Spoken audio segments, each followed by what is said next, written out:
My name is Alicia Mercer, and 3 weeks ago I stood in the middle of my own promotion dinner while my father looked me in the eye and said, "We always knew your brother was the one who'd make something of himself." I was 31 years old. I had just been named Senior Director of Operations at one of the largest logistics firms in the Pacific Northwest, and my father said that to my face in front of my colleagues, my mentor, and the man I'd been dating for 2 years. Have you ever had a moment where the noise of a room just drops away? Like someone turned the volume dial down to nothing, and all you can hear is the sound of your own heartbeat? That's what it felt like. Like the whole restaurant held its breath, and then I made a choice nobody at that table saw coming. I grew up in Tacoma, Washington, the oldest of two kids. My brother Kyle is 4 years younger than me and has been the center of my parents' universe for as long as I can remember. Not in the subtle, easy-to-dismiss way. I mean in the way where my parents drove 6 hours round trip every weekend during his high school football season, but missed my college graduation because, and I quote, "the drive to Portland is just too far." In the way where Kyle's apartment lease got co-signed without a single question asked, while I was told at 19 to figure it out because that was how you built character. I figured it out, that part they got right even if they meant it as a dismissal. I worked 2 jobs through community college, transferred to Oregon State, took out loans I'm still paying off, and clawed my way into a supply chain management program that most people in my industry have an MBA for. I don't have an MBA. What I have is 11 years of showing up before anyone else and leaving after everyone else, and a reputation in my field that took every single one of those years to build. My parents don't understand what I do. I've tried to explain it. My dad usually nods and then pivots to asking if I know anyone who could get Kyle connected in the business world. Kyle is 37 and has changed careers 4 times. Right now, he's trying to make it as a real estate investor, which in practice means he sends our parents links to podcasts about passive income and calls it research. I paid for Kyle's moving expenses twice. I loaned him $8,000 when his car got repossessed, money I've never seen a dollar of back. I put my name on a lease for his apartment in Olympia so he could get approved, and spent 6 months holding my breath every time rent was due. My parents knew about all of it. They said I was being a good sister. They never once asked if I was okay. The person who did ask was my friend Jonah. Jonah and I met at a project management conference in Seattle about 4 years ago. He grew up in a family with his own version of the same dynamics, a mother who couldn't do anything right while his older sister was treated like royalty. He recognized it in me before I ever named it out loud. He was the first person who ever said to me, "You know you're allowed to stop giving, right? Like, you're actually allowed to just stop." I laughed it off the first time. The second time he said it, something in my chest went quiet in a way I didn't know how to sit with. Jonah was at the dinner. So was my manager, Philip, and 3 of my colleagues, and my boyfriend, Miles. I had booked the private dining room at a restaurant called The Garrison in downtown Tacoma, a place with dark wood paneling and candlelight and food that took 3 weeks to get a reservation for. I paid for everything. It felt important to do that, to choose the place, to host it myself, to stand at the center of something I had built. My parents arrived 18 minutes late. My dad walked in first, the way he always does, handshake ready, smile wide. My mom followed behind him, scanning the room the way she does at parties, where she doesn't know people. Quick and assessing. They didn't bring flowers. They didn't bring a card. They brought a Tupperware container of Kyle's girlfriend's banana bread, which my mom set on the table like she was doing everyone a favor. Philip stood to greet them and said he'd been hearing wonderful things about their daughter for years. My dad shook his hand and said, "We're proud of both our kids. Our son Kyle, he's actually getting into real estate investing. Big things ahead for him." Philip said, "That's great," with the practiced warmth of someone who has learned to fill silences. My mom sat down and looked at the menu and said it was a little pricey, loud enough for the table to hear. I kept smiling. I had practiced keeping that smile in place for 31 years. I could hold it a long time. Philip gave a toast.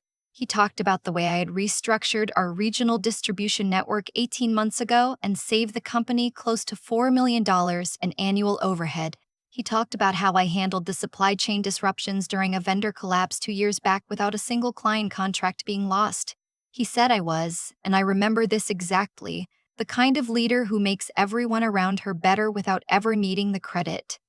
There was applause. Miles squeezed my hand under the table. Jonah raised his glass at me from across the room. I looked at my parents. My dad was cutting his bread roll. My mom was reading something on her phone. One of my colleagues, a woman named Gia who has known me for 5 years, leaned toward my mother and said warmly, "You must be so proud. What Alicia has built here is genuinely remarkable." My mother looked up from her phone and smiled the way you smile at a stranger's kid doing a school play. "She's always been driven," she said. "Kyle has that same quality, actually. He set up an LLC last month." The table went a little quiet. Then my father put down his bread and said, "An MBA would have gotten you further, you know. Kyle's thinking about going back to school. That kind of credential really opens doors." I felt the smile on my face go rigid. Miles shifted in his seat beside me. Jonah looked at his glass. Gia stared at the centerpiece. Philip cleared his throat and started a sentence about the logistics industry, trying to redirect.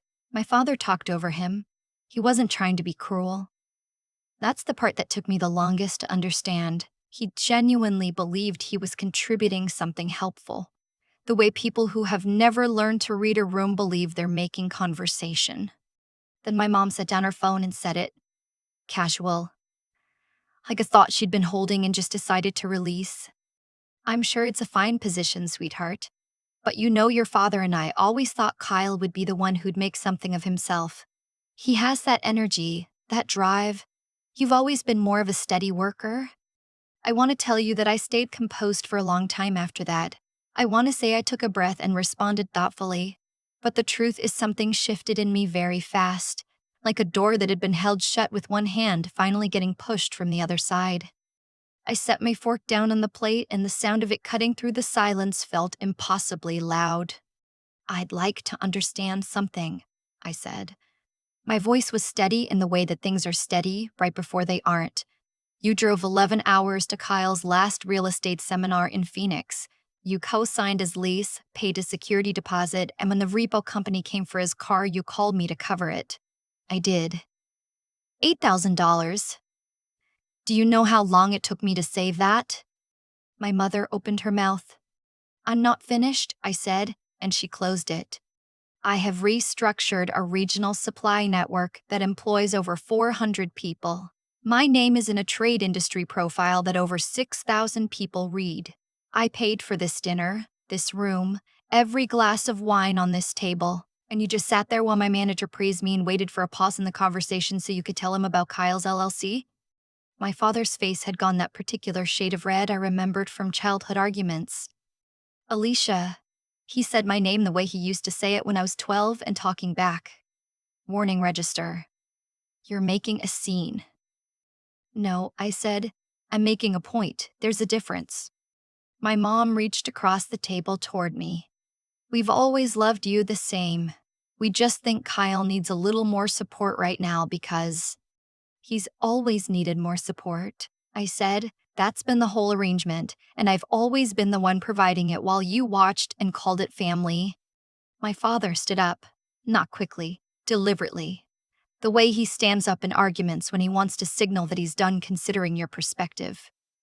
"We came here to celebrate you," he said, which was so disconnected from everything that had just happened that I almost laughed. "And you are going to sit there and attack us in front of your coworkers." "I'm going to sit here," I said, "and tell you the truth, which is that I have spent 31 years being the responsible one, the steady one, the one who figures it out. And every time I've needed something back, I've been told that's what family does. But it's not what family does. But it's not what family does. It's what I do, and I am done doing it." The table was completely still. My father looked at me for a long moment. Then he said, quietly enough that I think only I and my mother and Miles heard it clearly, "I don't know who raised you to speak to your parents this way, but it wasn't us." And there it was. That line. The one that's supposed to make you feel small. The one that's supposed to remind you that everything you have came from them and should therefore be held with gratitude and silence. I stood up. Then I suppose we finally agree on something, I said, because I raced myself. I picked up my bag. I looked at Miles, and he was already on his feet. I looked at Jonah, and he gave me one short nod, the kind that means, I see you when I've got you. I looked at Philip, who had the expression of a man who had just watched something he would be thinking about for a long time. I walked out, my heels on the hardwood. The soft murmur of the dining room outside our private space washing over me as the door opened. The night air in Tacoma in October is cold and smells faintly of the water, and it hit me all at once when I stepped outside and my breath came out in a cloud. Miles caught up to me half a block down. He didn't say anything at first. He just fell into step beside me and put his hand on my back, and we walked like that for a while, past the lit storefronts and the couples coming out of the theater down the street, until I stopped in front of a coffee shop that was still open and just stood there for a second. "You okay?" he finally asked. "Not yet," I said, "but I think I will be." That night I didn't cry. I sat at the kitchen table in our apartment while Miles made tea. He knew I wouldn't drink, and I looked at my phone and saw 4 missed calls from my mother and a text from my dad that said, "You humiliated this family tonight. I hope you're satisfied." I put the phone face down on the table. Then I opened my laptop and I transferred my automatic monthly contribution to my parents' utility bills. Canceled. I went into my banking app and found the standing transfer I'd been sending Kyle since his lease renewal 6 months ago. $200 a month because he'd said he was getting back on his feet. Canceled. The payment I'd set up toward a credit card that technically had my name on it because Kyle's credit wasn't good enough to qualify. Canceled. My hands weren't shaking. That surprised me. It wasn't anger I felt, exactly. It was something more like the physical sensation of putting down a bag you've been carrying so long, you stop noticing the weight. Like your shoulders don't know what to do with themselves when the straps come off. Miles sat across from me and didn't ask questions. That's one of the things I love about him. He knows which silences to fill and which ones to leave alone. I slept better that night than I had in months. The calls started the next morning. 4 from my mom, 2 from my dad, 1 from Kyle, which shocked me enough that I almost answered it. I didn't. My mom left a voicemail that started with, "I cannot believe," and ended with, "After everything we've done." I listened to it once, in full, sitting in my car in the parking garage before work. Then, I deleted it. At my desk, I had 17 emails from colleagues who had been at the dinner, most of them variations on the same thing. One of them from Gia just said, "I want you to know that everyone at that table was rooting for you. We still are." I read it 3 times. The weeks that followed felt, at first, like walking through a house where all the furniture has been moved. Everything was the same and nothing was quite where I expected it. I kept reaching for the low-grade guilt I carried for so long it had started to feel like part of my personality, the feeling that I should call, should check in, should make sure everyone was okay, and it just wasn't there. Or it was there, faintly, but smaller each day, like a radio station you're driving away from. Work was different too, in a way I hadn't expected. I'd always done good work, but there was something that had been running underneath it, a kind of invisible tax I paid in energy and focus that went toward managing my family, sending money, fielding calls, calculating what was needed from me next. Without that, something opened up. I had more of myself to bring. The restructuring project Philip had mentioned at the dinner got expanded. I was asked to lead a cross-regional team, 12 people, 3 time zones. I said yes before he finished the sentence. I ran the kickoff meeting 2 days later, and when I walked out of the conference room, one of the junior analysts stopped me in the hallway and said, "I've never seen someone run a room like that." I thanked him and kept walking and didn't let myself dismiss it the way I normally would have. Jonah came over on a Saturday with takeout from a Thai place we'd been going to since we met. We sat on my living room floor because Miles had commandeered the couch for a football game, and we ate pad CEO out of the containers and talked for 3 hours. At some point, Jonah said, "You seem different." "Different how?" He thought about it, like you stopped apologizing for existing. I didn't say anything, but I reached over and stole a spring roll off his plate. which I never would have done a year ago, because I was always too busy trying not to take up space. The message from my parents that finally got through to me came 6 weeks after the dinner. Not a call this time, a letter.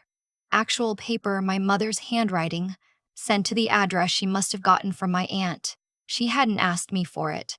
I would have said no. The letter was 2 pages. The first page was about how I have humiliated the family in front of professional acquaintances. The second page was about Kyle. His real estate venture had collapsed. He'd lost money on a property he purchased with a partner who turned out to be unreliable. He owed his partner $12,000 and couldn't make his rent. My mother wrote, "We are not in a position to help him the way we wish we could. We thought, given that you are now in a senior position, you might be able to assist." No apology, no acknowledgement of what had been said at the dinner. Just, "We need you to do what you've always done." I read the letter standing at my kitchen counter, with my coat still on. Then I set it down and looked out the window at the street below. A woman was walking a dog. A kid was riding a bike too fast. The light was that flat November gray that makes everything look like a memory. I thought about how many times in my life I had received some version of that letter, not always on paper, sometimes in a text, sometimes in a phone call, sometimes just in the assumption that floated through every family gathering like weather, the assumption that Alicia will handle it. Alicia always handles it. I got out a piece of paper. I wrote, "I received your letter. I'm glad you wrote instead of calling. I want you to know I thought about this carefully. I'm not going to help with Kyle's situation. That's not a punishment, it's a boundary. I've spent a long time being the person this family could rely on for everything except acknowledgement. I'm not that person anymore. I hope you're both well. I hope Kyle figures it out. He's 37. He can." I didn't sign it love. I signed it with my name. I mailed it on a Monday morning, and then I went to work. The thing about rebuilding a life from the inside out is that it happens slowly. There's no single moment where everything clicks into place. It's more like learning a new language. At first, you're translating everything from the old one, always one step behind yourself. And then one day you're just speaking, without thinking, without the lag. Miles proposed in January. Not at a restaurant, not with a grand gesture. He asked me on a Tuesday night while we were doing dishes, with a ring he'd had in his jacket pocket for 2 weeks because he was waiting for the right moment, and then realized there wouldn't be a more right moment than this one.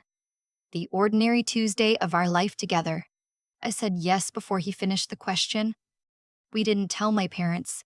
I thought about it, decided I didn't owe them that information. Not yet, not until I chose to give it. Jonah was the first person I called. He cried a little, which he'll deny. He said, "I cannot wait to watch you be happy. It's going to be the best thing I've ever seen." I thought about all the years I'd spent trying to earn something from people who had decided before I ever walked into the room that I wasn't the one they were rooting for. I thought about the dinner, and my father's face when I stood up, and the weight of $8,000 given and never returned, and every automatic transfer I had ever sent without being asked, because I had trained myself to anticipate the need. And then I thought about the dishes Miles and I had been standing at when he asked me to marry him, the way the warm water ran over my hands, the way he looked at me like the question was a formality, like he already knew. I thought, this is the part where the story changes, not because something dramatic happened, but because I decided it did. In the spring, I was asked to speak at a regional logistics conference in Portland. 15 minutes, a panel on leadership and operational resilience. I almost said no. I said yes. I talked about the work, the strategies, the restructuring, the decisions I'd made under pressure, and then at the end, I said something I hadn't planned to say. I said that one of the things nobody tells you about professional resilience is how much of it is personal, that the ability to hold your ground in a difficult meeting is often built in the same place as the ability to hold your ground with the people who raised you. That figuring out who you are when people who should know you best don't see you at all, that's not a tragedy. It's a foundation. I got off the stage, and Jonah was standing in the back of the room with his arms crossed, and that expression on his face that he gets when he's trying not to cry at something. After the conference, a woman came up to me. Mid-40s, polished, one of those people who clearly runs her part of the world with a very quiet kind of authority. She handed me her business card and said, "I needed to hear that. My family situation is, well, it's complicated." She paused. "You made me feel like I'm not the only one." I told her she wasn't. Miles picked me up from the airport that evening. I threw my carry-on in the back seat and got in, and he handed me a coffee, gas station, in a paper cup, already fixed the way I like it. He pulled out of the lot and said, "How'd it go?" "Good," I said. And then after a second, "Really good." He didn't push for more. He just reached over and turned the music up a little and drove. We took the long way home, along the water, where the sound goes dark and wide in the evening, and the bridge lights lay themselves out on the surface like they're trying to show you something. I looked out the window and let myself feel the quiet. I thought of that woman at the conference. I thought of my parents' letter sitting somewhere in a recycling bin. I thought of Kyle, 37 years old, and still learning that nobody else can hold the weight you're supposed to carry yourself. I thought about what Jonah had said to me years ago, when I wasn't ready to hear it. You can't keep filling a cup that's been held upside down. Eventually, the only thing you can do is set it down and walk away. I had set it down. And somewhere between the bridge and home, I understood that this, the coffee, the water, the long way around, the man in the driver's seat who asked me to marry him over a sink full of dishes, this was what I had made with the part of myself I finally stopped giving away. I hadn't needed their approval to build it. I hadn't needed their pride or their presence or their version of who I was supposed to be. I had needed none of it, and I was, at last, entirely, completely mine. There's a moment I keep coming back to. Not the dinner, not my father's words, not even the sound of my heels on the floor when I walked out. It's the moment later that night when I sat at my kitchen table and canceled those automatic transfers, one by one, and my hands weren't shaking. I expected them to shake. I had spent so long believing that taking care of everyone else was just what I did, like breathing, like something built into me that couldn't be undone. But my hands were still, and I think now that the stillness was telling me something I hadn't been ready to hear for a very long time. What I understand now is that the way things unfolded wasn't random. I gave and gave and gave, not because it was right, but because I had quietly accepted that my value to this family was measured in what I could produce, not in who I was. And the more I gave without question, the more invisible I became. That's how it works. When you make yourself easy to take from, people take. Not because they're monsters, but because you've shown them where the door is and left it open. The cruelty at that dinner wasn't the beginning of something. It was the end of a very long pattern that I had participated in just as much as they had. I've thought a lot about integrity since then, what it actually means to live by your own values when the people who shaped you don't recognize them. For most of my life, I thought I was being good, being responsible, being the kind of person who shows up. And I was. But I was also being dishonest, with myself most of all, pretending that a relationship built entirely on extraction was actually love, calling obligation by a warmer name because the real name was too painful to say out loud. The intelligence I'm most proud of now isn't anything I learned in a supply chain program. It's the kind that comes from finally being willing to see a situation clearly, without softening it, without making excuses for the people involved. Jonah had been handing me that clarity for years.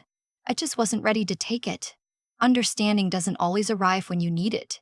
Sometimes it waits until you've exhausted every other option. And the endurance it took to keep going, not just at work, not just through 11 years of showing up before everyone else, but through the specific kind of exhaustion that comes from loving people who return that love conditionally. That kind of endurance either breaks you or it builds something in you that nothing else can. I don't think I would have been the person who walked into that conference room in Portland without having walked out of that restaurant in Tacoma first. The two things are connected. Everything is connected.